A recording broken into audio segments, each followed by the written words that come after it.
Thanks for listening to the Thyroid Fixer podcast with your host, me, Dr. Amy Horniman, aka the Thyroid Fixer, functional medicine practitioner, hormone and weight loss expert.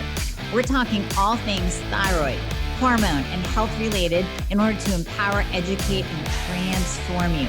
So if you're ready to get your life back, let's get started.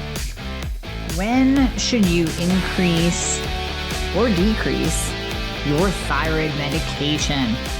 This is a big one. I get asked this all the time. I see it in my Girl Fix Your Thyroid Facebook group. So I figured, let's just talk about it, shall we? Then that way, when I answer your question, I'll just post this podcast as the answer.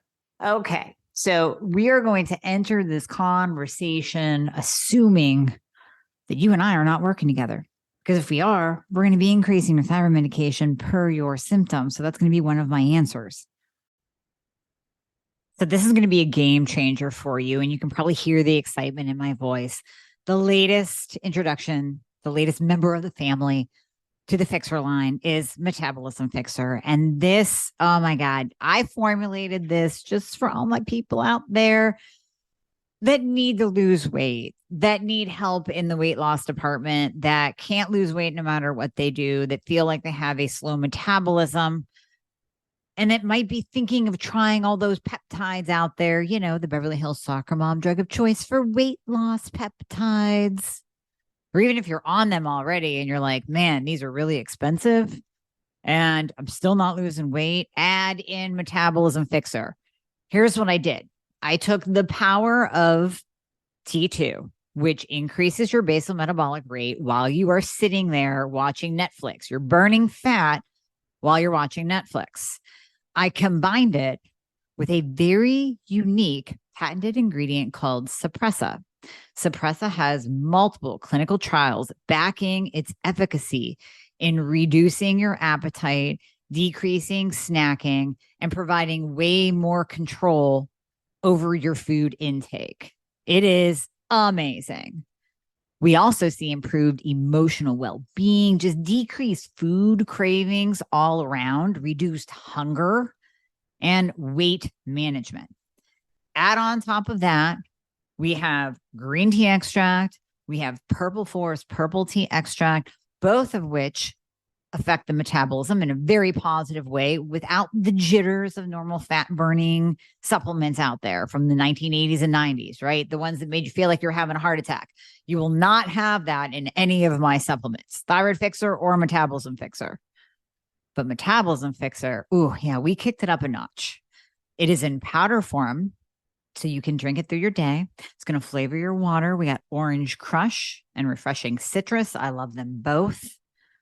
It is going to keep you under control all day long. So you throw a couple scoops in your water bottle in the morning, throw a scoop or two in your water bottle throughout the day.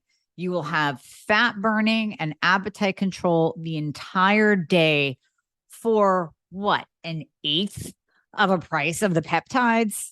Oh my God, you can't go wrong. So grab some Metabolism Fixer today. Please let me know how you do on it. I am super excited for you. Super excited. How do you know it's time to increase your thyroid medication or change it up a little bit? Number one, symptoms.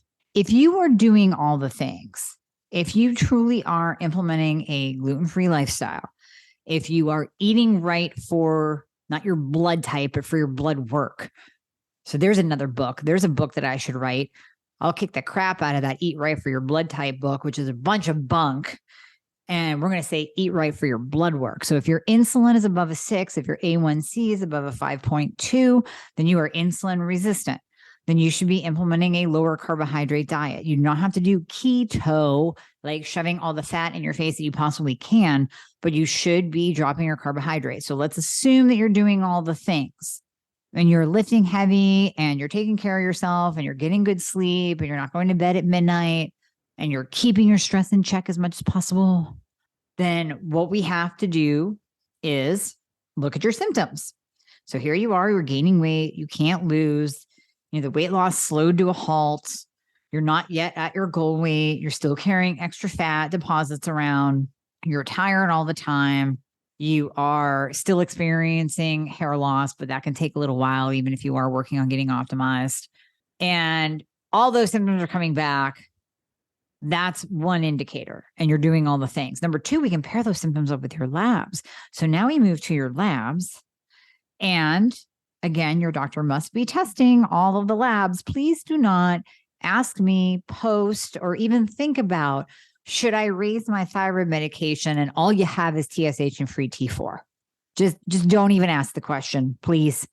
And if your doctor won't do free T3 and reverse T3, it is time to get a new doctor, because you can certainly go out and order those on your own. I have a nice big banner at the top of my website that says order your own lab tests. But once you get them back, what are you going to do with them? Because if your doctor won't even test them, you really think they're going to treat you? So anyways, we have to have free T3 and reverse T3. If that reverse T3 is high and it is above a 12, then what we have to do is change your T4 medication and possibly increase your T3. Because if you're on NDT and you just increase your natural desiccated thyroid medication, you're increasing your T4 along with your T3, and you're increasing about 80% of the T4 and 20% of the T3. So what good is that if you push up the T4 and then you push more to reverse T3? So what we have to do is lower the T4, or actually lower the NDT, and then we have to add in or increase your liothyronine cytomel T3. So we pair those labs up with your symptoms. So two very important things. Now, let me differentiate as well, because there are certain situations, and I just saw this in my Girl Fix Your Thyroid group today, and a woman posted that she is really feeling great, like no symptoms whatsoever. Her energy's up. She's at a good weight. But she's hung up on her lab values. But she's like, look at these labs. They're horrible. Well, they're not horrible. Free T3 is a 2.9. Reverse T3, I want to say was totally fine at a 10. I mean, there were some antibodies. Her TSH was climbing. So we had to keep an eye on that. We got to keep an eye on that. Because if your TSH is actually climbing and it's being flagged high, then we want to make sure that you're not dropping into a hypo state and that the symptoms are going to come on pretty much any day now. But El Russ and I talked about this too. If your free T3 is a 2.9 and you feel amazing and your reverse T3 is in check, then who cares? Then we don't necessarily have to increase your thyroid medication. We don't have to increase your T3. But if your free T3 is a 2.9 and you feel like absolute garbage and you have all the symptoms, then it's time for a change. It is time for a change. If you are on T4 only, my answer will most likely be that you need a change of thyroid medication, not necessarily an increase of your thyroid medication, as in an increase in your T4 medication, but you need a complete change, because T4 only rarely works. And if you're one of those out there that T4 is rocking your world and you're at an amazing weight and you're not insulin resistant and all your hormones are in check and you're not fatigued and you're not losing hair and you have a libido and you're not constipated all day long and you're not losing your eyebrows and you don't have joint pain and you don't have mood issues and you don't suffer from depression or anxiety or sleep disturbances, then good for you. Kudos, because you are a rarity.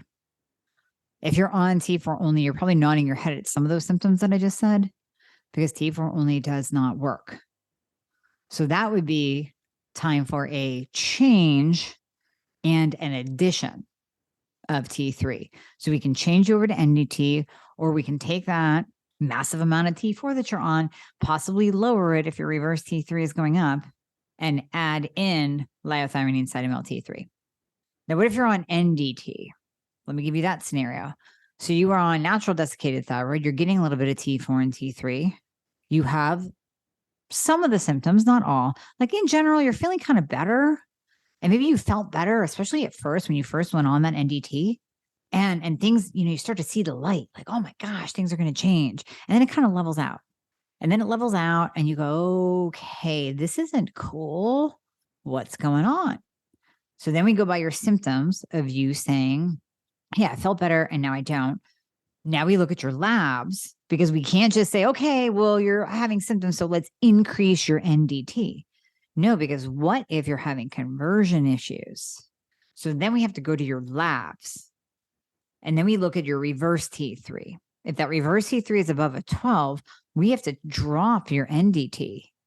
We got to drop that down, and we have to add in T3 Because in dropping your NDT, we're taking away some of the T3, albeit a very, very tiny amount. But in dropping your NDT, we're taking away some T3. So we have to add in the T3. Plus, we want to add in the T3 because of your symptoms. And we don't want to go up in the NDT because that's just going to push up your reverse T3.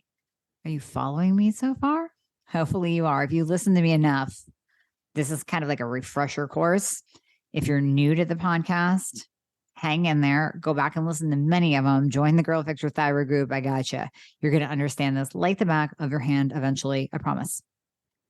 So with NDT, we look at the reverse T3 to determine whether we go up or down. What if that reverse T3 is low? So let's say you're on NDT, you're getting the symptoms. We think it's time for an increase. We look at your reverse T3. Your reverse T3 is an 8, but that free T3, 2.8. So we know we have to increase and we know you're converting just fine. Then that's when I'll look at that T4. And sometimes the T4 will be low. Sometimes it'll be 0.9, 1.0, which my goal is not to push up the T4, the free T4. Never, ever, ever is my goal to push up the free T4. When we increase the NDT, when someone is converting just fine, then we're naturally going to bump up that T4 because you are converting. You should continue converting, but we're going to recheck you to make sure that reverse doesn't go up when we increase your NDT. So that would be a situation of, hey, somebody's taking the NDT, they're tolerating it well, they're converting just fine. They're just having a few symptoms come back. So what we're going to do is increase that NDT. And then very soon after, we're going to recheck that reverse T3 to make sure that didn't climb up with the increase. So there's another scenario where, yes, we will increase it. What if you're T3 only? What if you are T3 only? So if you're T3 only and you are, let's say, again, you're feeling really, really good because somebody figured out that you need to be T3 only. So you were working with somebody that had half of a brain in the thyroid space.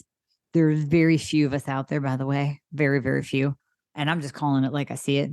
So you're working with somebody, they put you on T3 only, they figured out you don't convert. Maybe you got a genetic test, you had that DIO1, DIO2 SNP, or maybe you're like me and you went through a series of trial and error and adding in the T4 and then you go hypo. So you're T3 only. But all of a sudden your symptoms are coming back. What the hell? You're gaining weight. Oh my gosh, what's going on? And we do the 18 to 24 hours of no medication and we test you and we look at that free T3.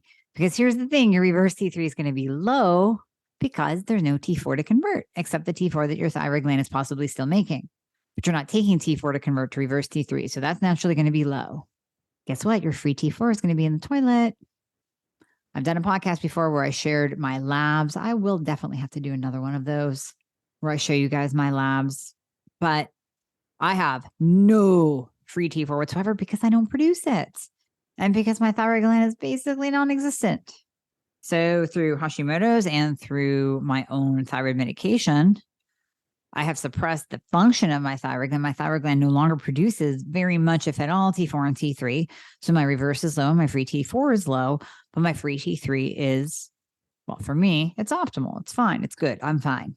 My symptoms are null and void. So let's say you're on T3 only and you're getting some symptoms back. First of all, I would want to check your free T3 level at the 18 to 24 hour mark of no medication. And then I really want to look at everything else. Because if you're on a decent amount of if you're on T3 only, you're probably going to be on a decent amount of T3 only because there's no T4 on board. And there's no NDT on board. That's no T4 on board. So we want to make sure that you're on a decent dose of that. Usually it's over 30 milligrams because it's very, very, or micrograms. It's very, very rare that I see anyone optimize under 30 micrograms of T3 only. Now, if T4 is on board, then you might be optimized at 10 or 20 micrograms, especially if you're a more sensitive person, that might be just enough to optimize you. But if you're on T3 only, we normally have to go above 30 micrograms to get you optimized. 30, I said milligrams before because I'm also tying it to the NDTs. We normally don't see anyone ever optimize on 30 milligrams of Armour NP because of what it's going to do is it's going to shut down your natural production of thyroid hormone. It's enough of a negative feedback, but it's enough of a negative feedback to shut down your own production, but it's not enough medication to take over for that shutdown. So you give someone 30 milligrams of Armour, they might feel really good at first, and then they're going to go hypo because their own thyroid gland, if it's not in the shitter already, it's going to go there. It's not going to have enough thyroid hormone on board to take over for that drop off. So we have to increase NDT at least to 60 or 90 milligrams. T3, if you're on T3 only, you're probably not going to get optimized until you're over 30 micrograms. Okay, just side note. So yes, it could be your T3 dose, but it could also be maybe you're not doing all the other things and you're just over relying on you're taking T3, right? Okay.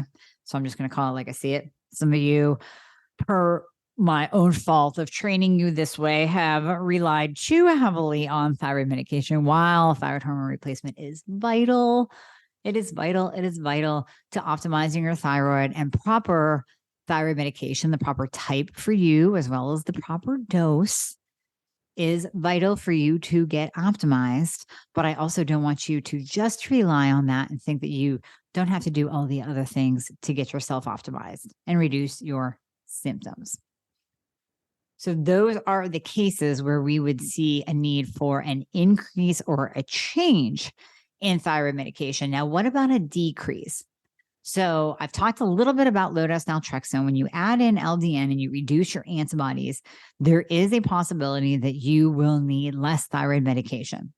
So you may have to adjust your dose down should you start to feel a little bit hyper. Should you start to feel, I call it icky and sticky. So should you start to move into that icky and sticky, like you're sweaty and you're jittery and you're a little bit like caffeined up is what it feels like, but you didn't even drink any caffeine, that means you're kind of nudging into that hyperthyroid state. And if that lasts for more than a day or so, like it's not a random occurrence, maybe you had an anxiety provoking day or whatever, it's not a random occurrence, it really is happening often, maybe you're losing some sleep, then it is time to re-examine your dose and we may have to dial it back. So we might have to drop your NDT or your T3 back just a smidge. And if you're doing a titration upward with your T3, you might have to rewind it back to that last dose before you started to feel that icky and sticky. So that might happen as you're titrating up in T3. It might happen as you add in LDN. It might happen as you change up your lifestyle. It might happen as you optimize your testosterone, because testosterone is another immune system enhancer, meaning is going to decrease autoimmunity when it's optimized. And ladies, you have to be over 50 total to be optimized. Guys, you have to be well above an 800 to be optimized. And that's not counting the free testosterone. Guys, you should be above a 200 with free testosterone. Ladies, you should be in the upper half of that free testosterone range, which varies from lab to lab. So if your testosterone is low, then there is a good chance that you're going to need more thyroid medication. When your testosterone is optimized, you might find that you need less thyroid medication. Also, when you decrease inflammation and decrease your insulin, you might find that you need less thyroid medication as well, because your inflammation in your body starts to go down. So that's another case. Cases where you might need a slight increase temporarily. I didn't even mention that in the beginning, but it just came to me now. Sometimes colds, viruses, illnesses, surgery, injury, and just simply living in a cold climate, but that's not 100% across the board. So don't hang your hat on that last one. Sometimes that alone will require a slight temporary increase of your thyroid medication as your thyroid produces more demand on the body to heal. So if it's an illness, injury, surgery, your body may require more thyroid hormone in order to properly heal. And then in the instance of recovery from, let's say, an illness or a virus that possibly attacked your thyroid gland. So let's say Epstein-Barr virus kicked up into its active state. And we know EBV is a huge trigger for Hashimoto antibodies. So maybe your thyroid is literally under attack and it's downregulating its own production of thyroid hormone. You might need an increase in your thyroid replacement therapy hormone, i.e. medication. You also might find that you need an increase. Like I said, if you live in a climate that gets really, really cold in the winter, like Erie, Pennsylvania. Although I don't see that across the board. There's no tried and true evidence that, hey, if you live in a cold climate, you're going to have to jack up your thyroid medication in the winter. That is not something that is across the board. Some people will notice that distinct change as the weather changes and the temperatures drop, that they'll notice that they go hypo and need a slight increase. But I honestly, it's never happened to me. The only time I've bumped up my thyroid medication is during times of, post-surgery or viral infection. And I really have not seen it anecdotally in my patient population that much either. So I thought I would mention those times because Russ and I have talked about it as well. Times that you may need to really tune into your body and do some self adjusting. Once you get really in tune with your body and how it responds, you will notice that you are more in tune with when you need more thyroid medication as well. All right, guys, I hope this quickie helped you. Hey guys, thank you so much for listening to the podcast. I hope you loved it. And as always, if you would be so kind to leave a review, if you are listening on Apple Podcasts, that would be absolutely amazing. I read all of them. Also, anything that you hear on this podcast is not intended to diagnose or treat any kind of medical condition. So we always recommend that you check with your medical provider, your doctor, your nurse practitioner before implementing anything that you hear on this podcast. And if you want to find out more about working together, you can click the link below in the show notes to book a discovery call. And there you'll be talking to a member of my team.